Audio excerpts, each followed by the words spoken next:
Assalamualaikum warahmatullahi wabarakatuh. Kembali lagi bersama podcast saya kali ini. Saya Kevin Dani Suara Rizia bersama dua narasumber saya, Raya Herendika dan Atau Nasibika. Oke, kita kali ini membahas tentang era digital. Kita kurang lebih tahu lah ya apa itu era digital. Nah, menurut kalian apa perbedaan kegiatan yang dilakukan sebelum adanya era digital dan setelah adanya era digital?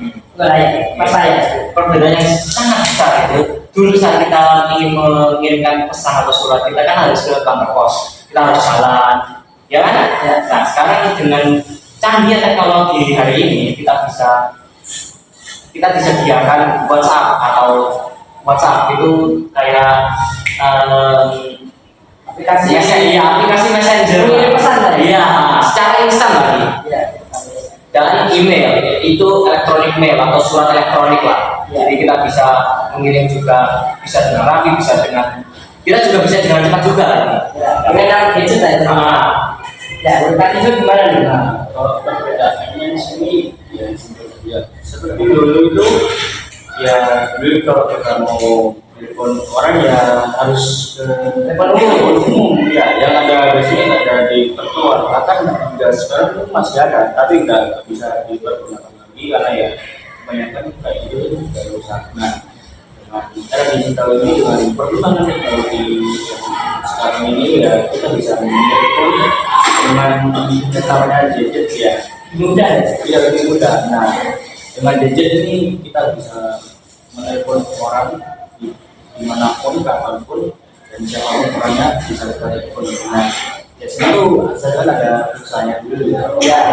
Nah, Pokoknya pulsa sama datanya terisi itu aja ya. iya. Tapi kalau ada juga asumsi yang saya dengar, bahwa misalnya kita mempunyai kartu SIM ya, yang sama ya, dengan orang yang kita tuju kartu SIM yang sama ya. Itu biasanya gratis telepon, gratis pulsa dan gratis paketan juga. Ya, tidak menggunakan pulsa. Ya, jadi hemat. Ya. Kalau gini kan sudah tahu nih perbedaannya. Ya. Apa dampak positif yang terjadi pada era digital ini? Saya dulu ya. Ya. Ada banyak hal positifnya, tapi saya akan ini kedua saja ya. Oke, pertama, kita bisa menggunakan sosial media sebagai alat Komunikasi saja. ya komunikasi, bersilaturahmi lah biasanya orang ngomong pada keluarga dan teman kita pada jarak jauh. Dan kita juga bisa belajar dari gadget kita, dari HP, laptop, tablet dan lain-lain. TV juga bisa, Ya, mudah ya lebih mudah. Dulu kita kan harus ke perpustakaan, harus nanya ke orang lah gimana. Sekarang kita juga bisa buka HP, buka Google udah gitu kan. Ya, simpel. Ya simpel lah ini. Ya, menurut Mas Jul gimana nih? Menurut saya sendiri dampak positif ini sebenarnya ada banyak. Ya, saya akan sebutkan ya. Jadi dampak positif yang pertama yaitu kita itu bisa menemukan ilmu baru yang emang masih kita bisa temukan.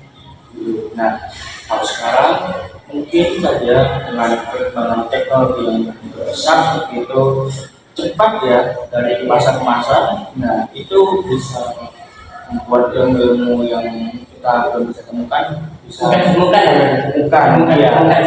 Karena kita tahu kalau sekarang sudah banyak teknologi yang emang sudah di luar nalar, sudah canggih. Iya, sekarang udah canggih-canggih sih. Sudah canggih banget sebenarnya. Nah, jadi ya seperti itu lah ya untuk dampak positif yang mungkin amat penting buat kita. Ya, tahu ya teman-teman yang ada di masa kini, masa lalu maupun di masa depan. Ya. Nah, itu sudah tahu nih dampak positifnya, tapi juga banyak loh dampak negatifnya, yang kayak kecanduan gadget gitu kan. Nah, menurut kalian nih, apa ya yang dampak paling mengerikan dari dampak negatif era digital kali ini? Bagi saya dulu ya. Meskipun banyak dampak positif dan banyak juga dampak negatif, terutama bagi mahasiswa. Nah, terhadap mahasiswa ada 3 faktor atau lebih lah. Jadi yang pertama, distorsi informasi. Informasi kalian bisa diganti atau gimana saya nggak tahu di kertas ya.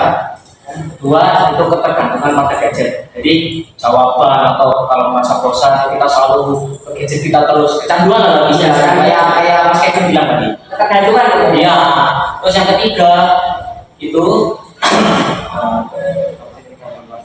ketiga Tapi itu sih kayak kalau kayak gadget itu lebih susah gitu ya. ya lebih susah, lebih Kayak rasanya itu nggak ada gadget ya, nggak bisa ngapa-ngapain lagi gitu. ya Ya. ya begitu lah. Menurut Pak Zul gimana? Dari dampak positif pasti juga ada yang namanya dampak negatif ya.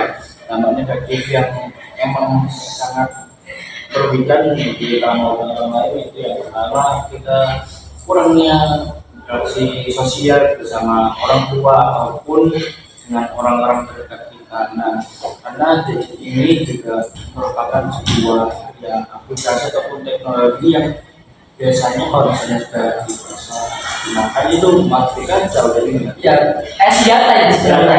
Pas digunakan dengan baik ya. Oh Ya, dengan baik. ya aman saja.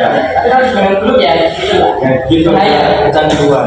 Ya saya juga pernah lihat berita tuh kayak orang kecanduan main game ya ataupun kecanduan main HP 2 hari non-stop. Itu juga tidak kesehatan Itu sangat sama. tidak baik buat kesehatan. Jadi sangat bahaya sekali kalau misalnya kita terjebak di gadget ya yang Atau masaknya ngomong dunia maya. ya dunia maya.